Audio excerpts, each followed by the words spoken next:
بسم الله الرحمن الرحيم. سبح لله ما في السماوات وما في الأرض وهو العزيز الحكيم.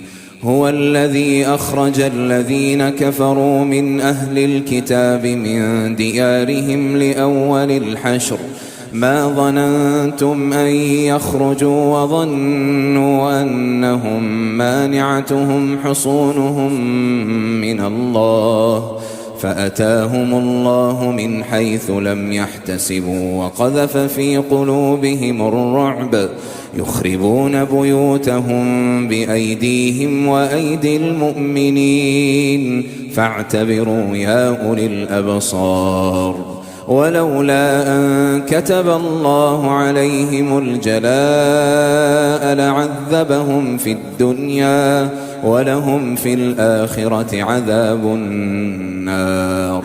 ذلك بأنهم شاقوا الله ورسوله ومن يشاق الله فإن الله شديد العقاب. ما قطعتم من لينة أو تركتموها قائمة على أصولها فبإذن الله وليخزي الفاسقين. وما أفاء الله على رسوله منهم فما أوجفتم عليه من خيل ولا ركاب ولكن الله يسلط رسله على من يشاء والله على كل شيء قدير. ما أفاء الله على رسوله من أهل القرى فلله وللرسول ولذي القربى واليتامى والمساكين وابن السبيل كي لا يكون دولة بين الأغنياء منكم. وما آتاكم الرسول فخذوه وما نهاكم عنه فانتهوا واتقوا الله إن الله شديد العقاب. للفقراء المهاجرين الذين أخرجوا من ديارهم وأموالهم يبتغون فضلا من الله ورضوانا وينصرون الله ورسوله أولئك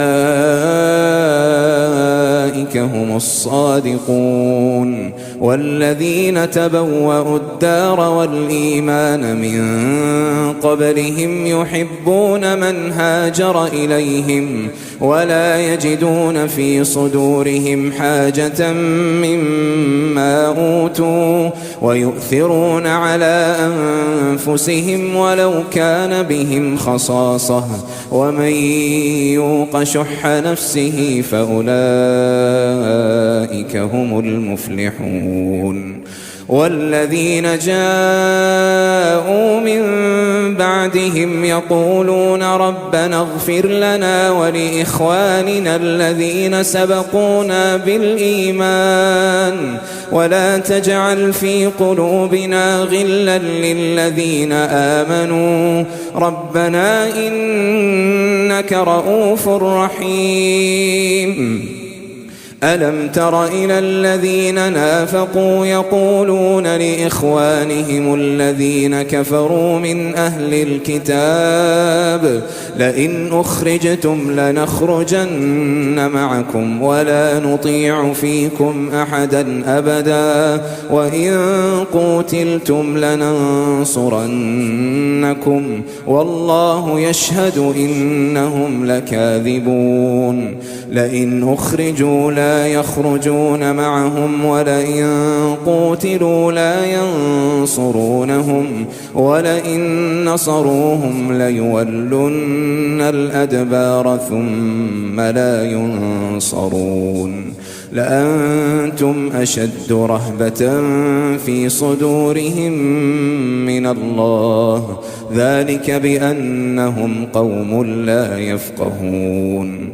لا يقاتلونكم جميعا إلا في قرى محصنة أو من وراء جدر بأسهم بينهم شديد تحسبهم جميعا وقلوبهم شتى ذلك بأنهم قوم لا يعقلون كمثل الذين من قبلهم قريبا ذاقوا وبال أمرهم ولهم عذاب أليم كمثل الشيطان إذ قال للإنسان اكفر فلما كفر قال إني بريء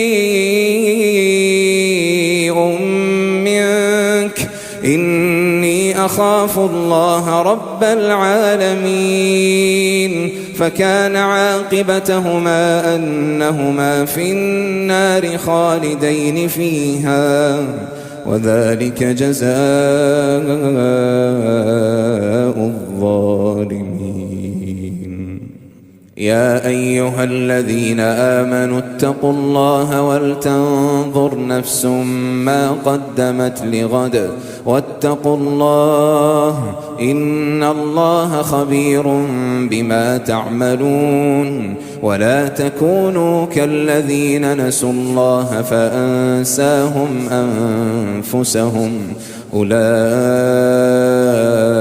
هم الفاسقون لا يستوي أصحاب النار وأصحاب الجنة أصحاب الجنة هم الفائزون لو أنزلنا هذا القرآن على جبل لرأيته خاشعا متصدعا من خشية الله وتلك الأمثال نضربها للناس لعلهم يتفكرون هو الله الذي لا إله إلا هو عالم الغيب والشهادة هو الرحمن الرحيم هو الله الذي لا إله إلا هو الملك القدوس السلام المؤمن المهيمن العزيز الجبار المتكبر سبحان الله عما يشركون هو الله الخالق البارئ المصور له الأسماء الحسنى يسبح له ما في السماوات والأرض وهو العزيز الحكيم